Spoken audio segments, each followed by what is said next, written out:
नमस्कार दोस्तों and welcome back to my channel जहां आपको मिलता है सिर्फ और सिर्फ एंटरटेनमेंट। और आज मैं लाया हूं एब्सोल्यूट सुपरमैन का फर्स्ट इशू। तो यार वीडियो पे नए हो तो वीडियो को लाइक कर देना और चैनल पे नए हो तो सब्सक्राइब कर देना। और साथ ही मेरे चैनल पर ज्वाइन बटन स्टार्ट हो गया है तो आप वहां से ज्वाइन कर सकते हो। और उसी के साथ अब आप मुझसे व्हाट्सएप पर जुड़ सकते हो जिसका लिंक मैं आपको डिस्क्रिप्शन में दे दूंगा। तो यार अगर आपको पता नहीं है कि डीसी में क्या चल रहा है तो मैंने इस पर प्रॉपर एक्सप्लेन किया है डीसी ऑल इन स्पेशल में, जिसका आपको डिस्क्रिप्शन में लिंक मिल जाएगा और ऊपर आई बटन में मिल जाएगा। एनीवेज अगर शॉर्ट में कहूँ तो डार्कसाइड की हरकतों से एक नया यूनिवर्स बन गया है जहाँ पर हीरोज तो है लेकिन उनके साथ हालात कुछ अलग है। पिछले इशू में हमने एब्सोल्यूट बैटमैन के बारे में जाना और फिर एब्सोल्यूट वंडर वुमन के बारे में जाना और अब एब्सोल्यूट सुपरमैन के बारे में जानेंगे और आगे भी कई सारे हीरोज के बारे में जानेंगे। तो अब आ गई।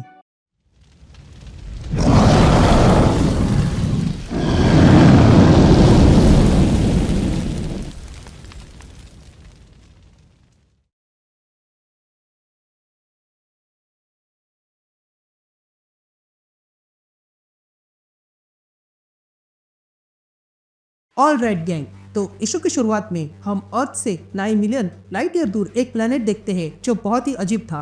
और तब हमें एक आवाज सुनाई देती है जो कहता है ये प्लेनेट क्रिप्टन है जिसे यहाँ के सिटीज रूल करते हैं, जो बहुत ही एडवांस साइंस और एंशिएंट लॉ को धारण करती है, ठीक कैंडोर की तरह। यहाँ पर लैब ग्रोन गार्डन्स है और लावा पावर्ड एनर्जी प्लांट्स है और इसके सुपर कैपेसिटर सनस्टोन क्रिस्टल से बने हैं। इन्हीं सिटीज में साइंस लीग के क्लरिक्स रहते हैं जो रेडिएशन की एनर्जी हार्नेस करते हैं ताकि उनकी भूख मिट सके। ये लोग क्रिप्टोनियंस के रूलिंग क्लास है और इस प्लेनेट के सबसे होशियार लोग हैं, पर मेरे पेरेंट्स उनमें से नहीं है। यहाँ दूसरी तरफ हम जॉरेल और लारा एल को देखते हैं जो कहीं पर थे।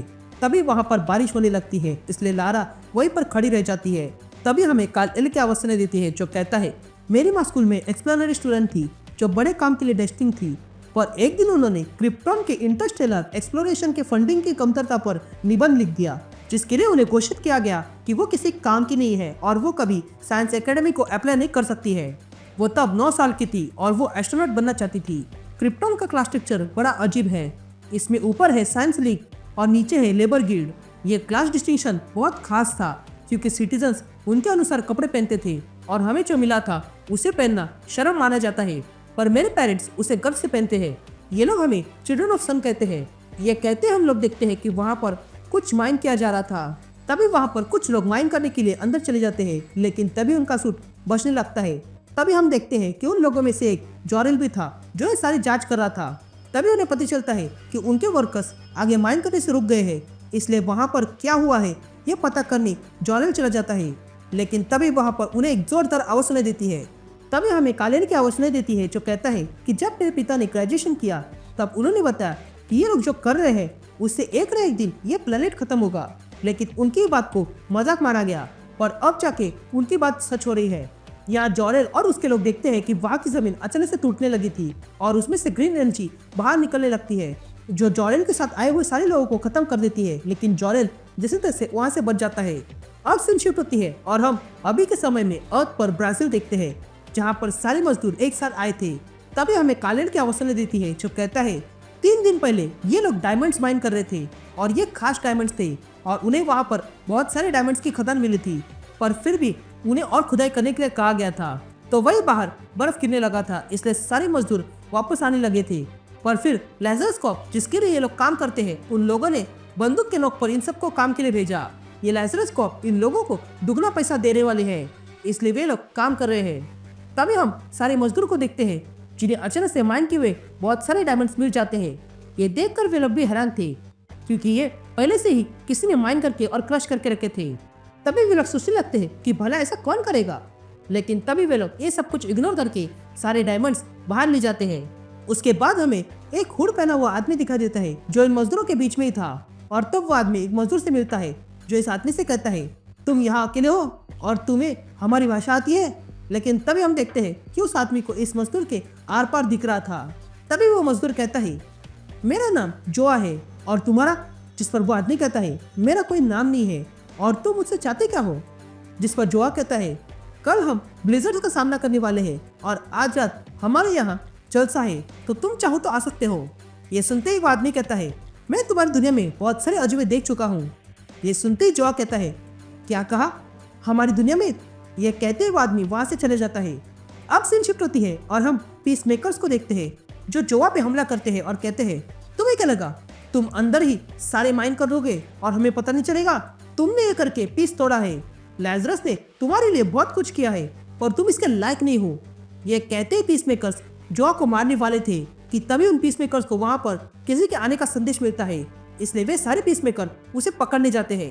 तभी वे सारे पीस मेकर उस जगह पे आ जाते हैं जहाँ से उन्हें सिग्नल मिला था। लेकिन तभी हम देखते हैं कि उस घर में वही आदमी था जो जोआ से मिलने आया था।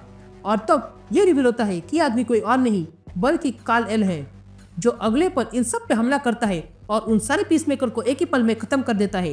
ये देखकर बाकी पीस मेकर तैयारी के साथ आ जाते हैं काल-एल को मारने के लिए, लेकिन उनके सारे वार काल-एल के सामने कुछ भी नहीं थे। तभी उन सबको ठिकाने लगाने के बाद उन सारे मजदूरों को काल-एल बचा लेता है और कहता है कि ये सारे लोग खतरे में हैं, ये सब मेरी गलती है। ये कहते ही काल-एल वहां से जाने लगता है, लेकिन तभी काल-एल पर जोरदार एनर्जी ब्लास्ट होता है। तभी हम देखते हैं कि ये हमला करने वाले लाइजर्स एजेंट थे, जिनमें से एक एजेंट कहता है, पीसमेकर इस आदमी से दूर रहो, ये डायरेक्टर का ऑर्डर है, हमें जीवित चाहिए। तभी वो एजेंट अपने एक एजेंट से पूछता है कि इस आदमी के बारे में बताओ, जिस पर वो एजेंट कहती है, ये आदमी काफी अलग है, इसका सूट देखो जो हर पर बदल रहा है, ये किसी लिविंग आर्मर की तरह है। यहाँ काल-एल गुस्से में आकर अपनी हीट विजन निकालता है और उन सारे एजेंट्स पे हमला करता है, जिसके कारण उन सारे एजेंट्स का प्लान टूट चुका था। यहाँ हम काल-एल को देखते हैं जो इतनी तबाही करने के बाद वहीं पर बैठा हुआ था। तो वही जोआ अपने लोगों के साथ वो सारे डायमंड्स लेकर चला जाता है। यहाँ काल-एल अपनी पावर यूज करने लगता है, तो वही हम देखते हैं कि वहाँ पर और भी प्लेन्स आ चुके थे। तभी वहाँ पर टैंक्स भी आ जाते हैं और तब वहाँ पर और भी गार्ड्स आ जाते हैं और साथ में पीस मेकर्स भी। ये देखकर काल-एल खड़ा होता है और कहता है, ये बैड आइडिया थी, इसलिए मुझे यहाँ से निकलना होगा। लेकिन तभी काल-एल के हाथ पर कोई हथकड़ी लगा देता है और तब हम देखते हैं कि ये हथकड़ी लगाने वाले कोई और नहीं बल्कि एजेंट लेन है, जो काल-एल से कहती है, तुम्हें अरेस्ट किया गया है और अगर जरा सा भी हिले तो मैं तुम्हें खत्म कर दूंगी, सुपरमैन। अब सीन शिफ्ट करती है और हम नेवाडा डेजर्ट देखते हैं, जहाँ पर हमें लैजरस कॉर्प का R&D डिपार्टमेंट दिखाई देता है, जिसमें बैठकर एब्सोल्यूट ब्रेनियक ये सब कुछ देख रहा था और वो ये सब कुछ देखकर कहता है, ये अच्छा खिलौना है, पर ये अब तक कहाँ था? अब सीन शिफ्ट होती है और हम सेंट्रल कैंसस देखते हैं, जहाँ पर केंट फार्म पूरी तरह नष्ट हो चुका था। अब हमें क्रिप्टन दिखाई देता है, जहाँ पर लारा काम कर रही थी। तभी वो देखती है कि वहाँ पर जॉरेल आ चुका है, लेकिन वो काफी घायल था। ये देखकर लारा उसे पूछती है कि क्या हुआ, जिस पर जॉरेल कहता है कि वहाँ पर कुछ अजीब हुआ है और हमें सब कुछ बताना होगा। लेकिन तभी जॉरेल को उसका बेटा याद आता है, इसलिए वो उसे बुलाने लगता है। इसलिए काल-एल क्रिप्टो के साथ वहाँ आ जाता है। ये देखकर वे तीनों हक करते हैं, लेकिन तभी हम देखते हैं कि वो ग्रीन एनर्जी अब बाहर रिलीज होने लगी थी।